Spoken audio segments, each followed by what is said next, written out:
Greetings ladies and gentlemen, it's ZeroHero and welcome to another unboxing video. This time it is the CM Storm Alcor optical gaming mouse.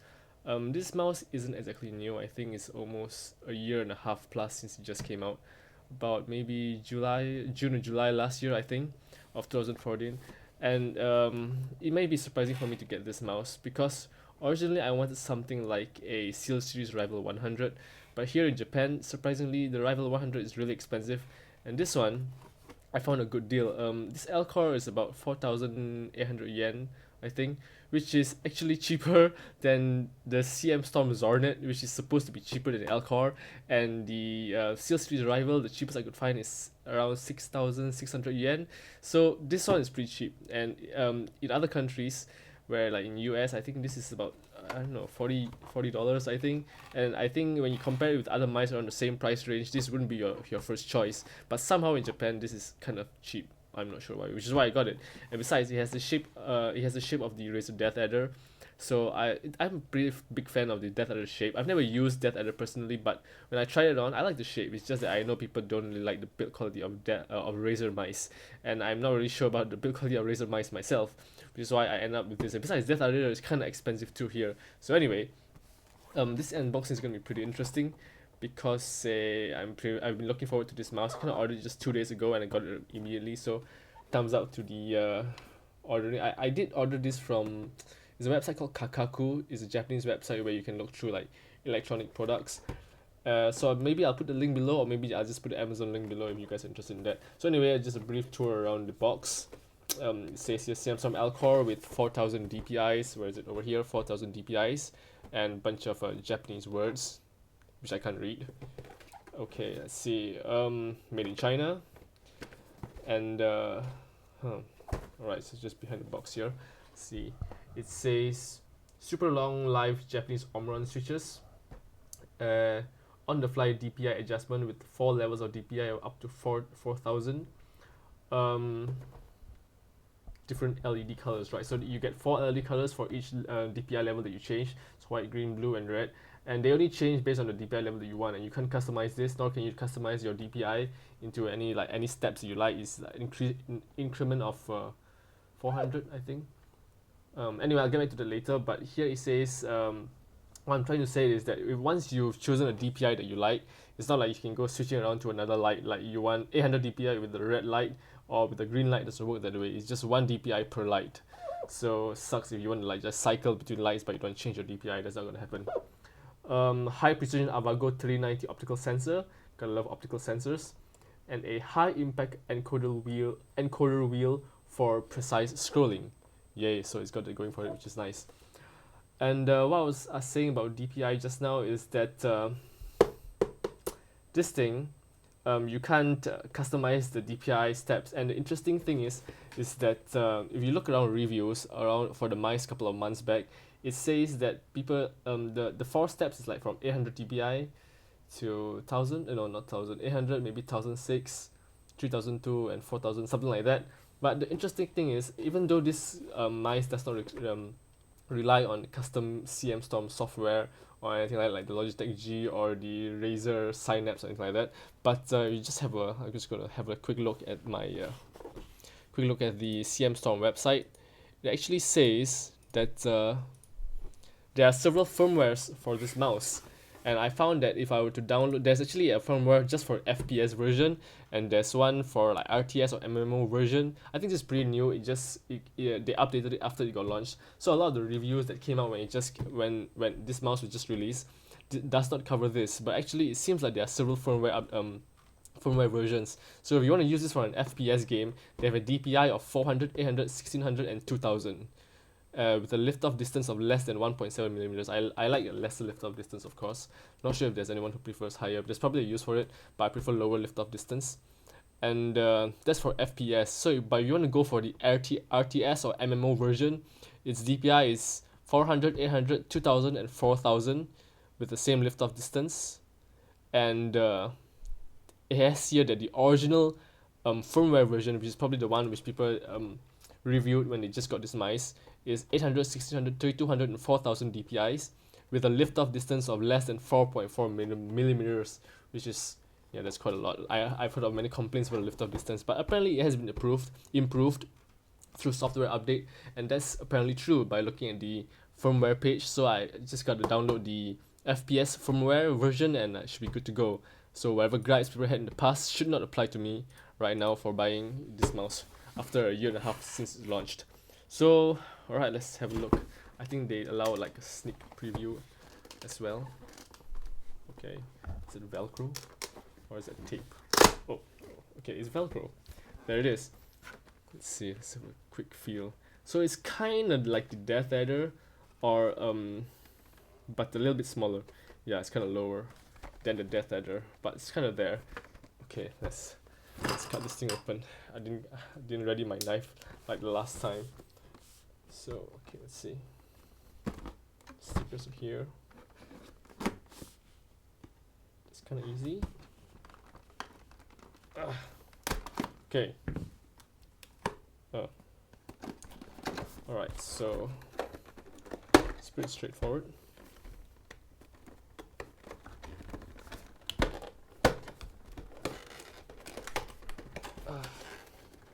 Digging my nails in there. Okay.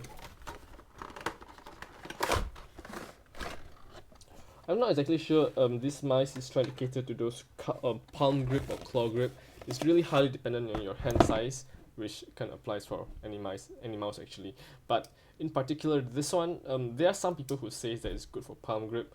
But I suppose if your hand's just a tiny bit bigger, like the Death Adder for example, I think no matter how it's good for a palm grip. But this one, only certain people can use it for palm grip. Not everyone can. My hands are kind of relatively average, so I think I can use this for palm grip. But I kind of actually sometimes switch between palm grip, sometimes finger, sometimes claw actually, depending on the situation. And I mean, if I need precise like swiping in like sniping and stuff like that, I kind of switch to claw grip. But when I'm just walking around with my knife out and things like that in CS, then I would be like palm gripping because it's just generally more comfortable. So what we get here is one manual and the mouse itself. That's about it actually.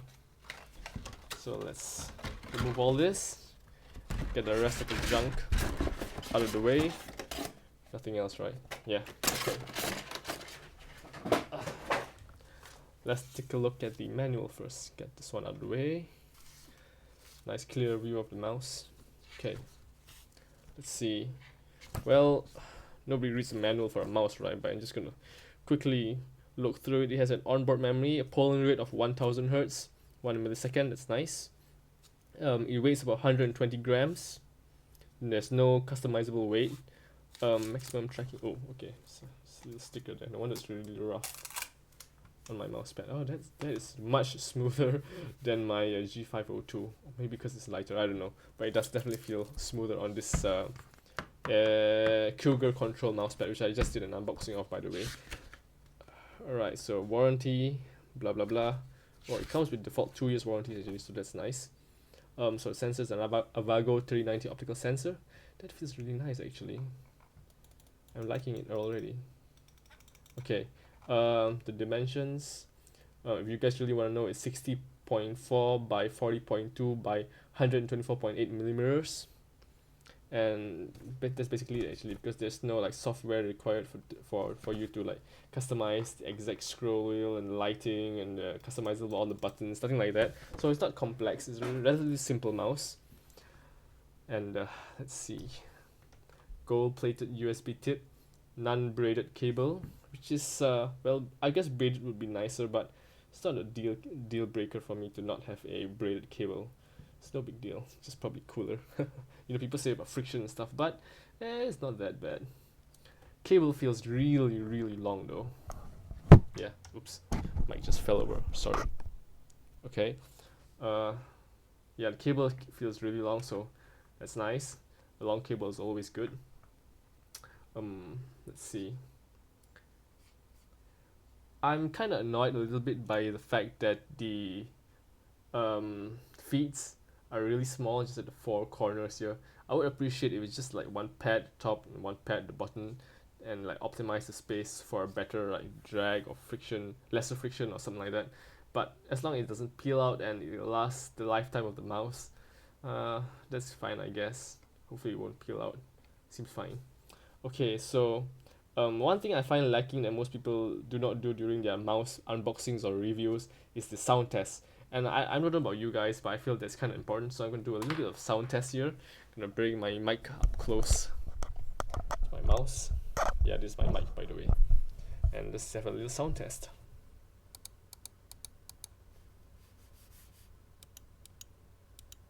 Right click, left click, forward,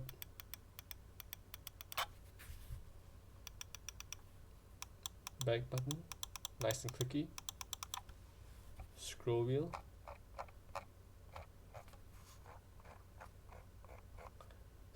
click, DPI switch, up and down, and not bad. It feels a little bit heavy, the scroll wheel, but actually it's kind of standard. It's because the G502 that I've been using is not as heavy, the scroll wheel, so maybe that's why this one feels a little bit tighter.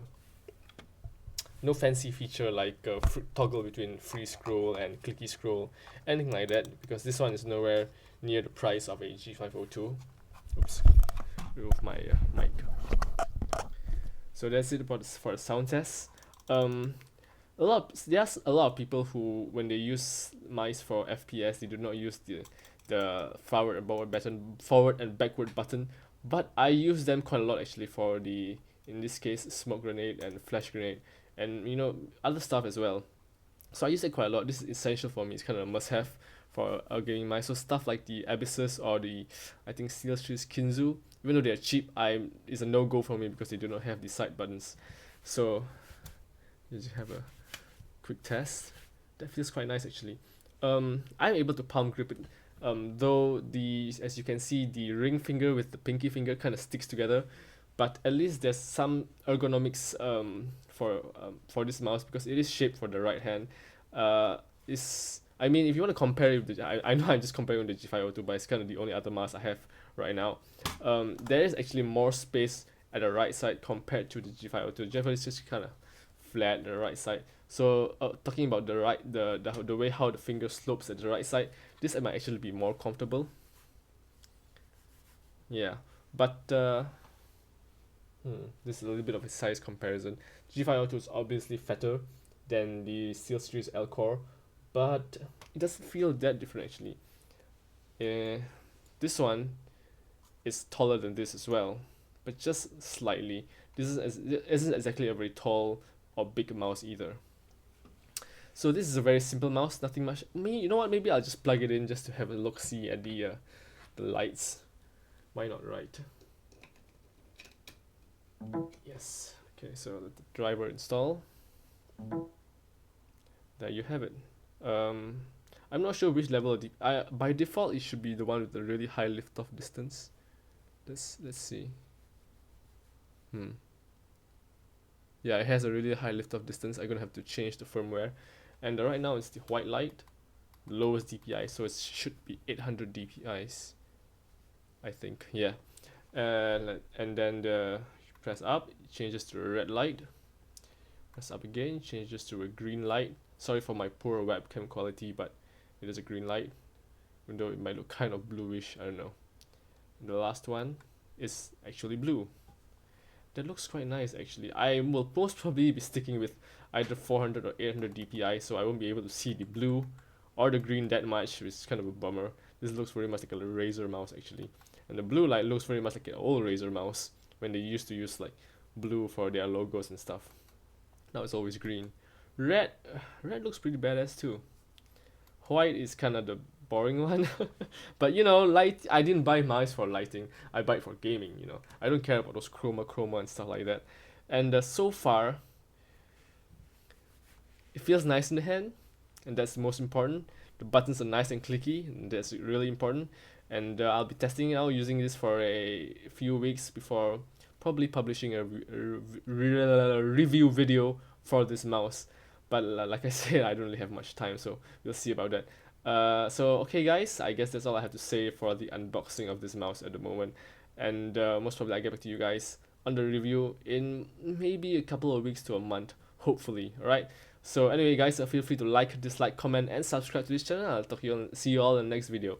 Okay, guys, ZeroHero out.